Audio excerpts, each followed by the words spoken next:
Dia boleh dicadangkan dan telah pun dicadangkan tadi, dan kita boleh follow up tentang cadangan itu jika didapati sesuai. Timbalan Menteri, yang saya maksudkan tadi pasal 29 dalam RUU ini. Saya tahu perlu ada daripada Sabah dan Sarawak. Ada 2 orang kekosongan yang dipilih, boleh diletakkan Sabah dan Sarawak. Pada saat dan ketika ini timbalan Perdana Menteri ada 2, salah satunya daripada Sarawak. Ya.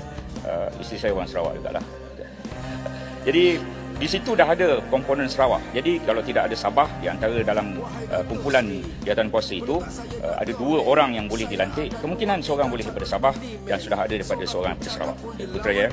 Timbalan Menteri, terima kasih atas penjelasan tadi. Cuma seperti mana saya sebut dalam perbahasan saya tadi, apabila kita lihat Seksyen 28 di mana jawatankuasa dasar fiskal ini mengemukakan syur kepada jemaah menteri, dan jika kita lihat jawatankuasa ini juga dia ada tugas-tugas dia menyelia perkara fiskal, menimbang teliti, mencadangkan dasar kepada kerajaan dan juga memastikan pelaksanaan dasar. Jadi kita lihat di sini, apabila jawatankuasa ini dipengerusikan oleh Perdana Menteri, dianggotai oleh Menteri Keuangan, Menteri Ekonomi, timbalan Perdana Menteri, maknanya dia berpusing dalam satu paksi yang sama.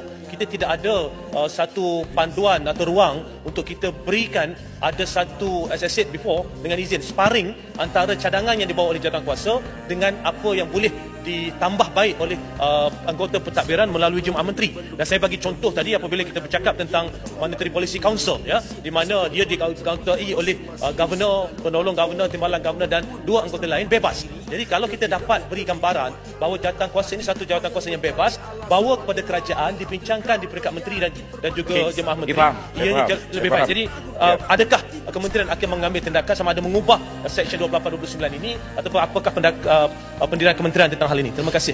Pada saat yang ketika ini kita nak teruskan apa yang kita cadangkan, ya. Sabar, saya jawab dululah. Pendang, kita sahabat kan. Sahabat lama. Dulu satu pentas, satu ketika. Kabinet ni ada 28 orang menteri, yang berhormat Putrajaya.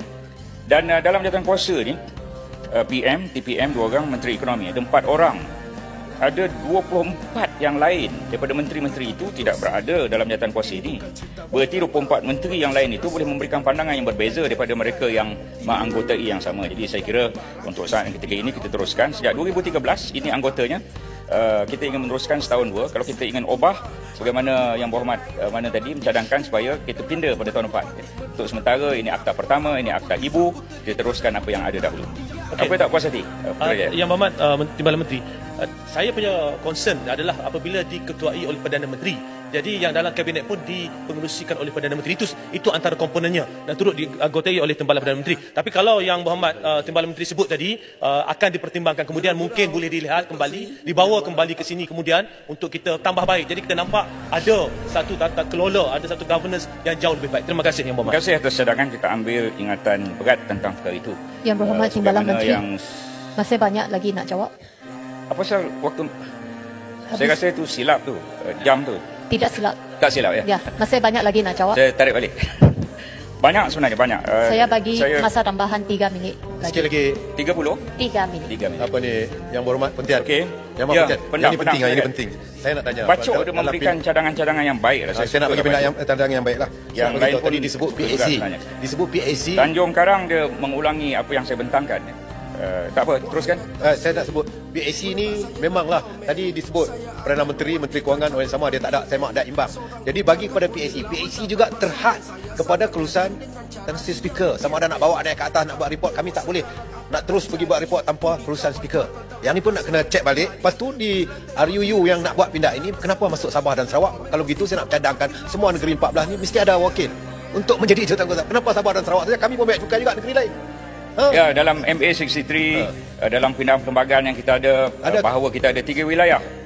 Wilayahnya ialah Semenanjung, Sabah dan Sarawak. Adakah itu hidden agenda? Sebab sebelum ni dah lama wilayah ni bukan baru, sejak daripada 1963 itu akad lain. Wilayah ni sudah lama. Kenapa hari ini baru ada? Negeri lain pun tak juga wakil dia duduk dalam jawatankuasa kewangan. Mereka pun baik cukai juga. Kita ada jawatankuasa kecil. Jawatankuasa kecil tu boleh ada 14 orang, seorang daripada seorang negeri. Dia lantik daripada negeri-negeri jugalah saya cadangkan. Sebab baru adil. Terima kasih. Dapat cukai dia ambil kepada semua negara, negeri. Ada beberapa perkara yang saya ingin sebut. Bagan dah menyebut tentang objektif fiskal ini amat berani, ya.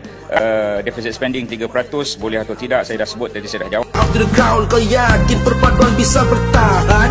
Jangan setahun 2 tahun nanti bercakap.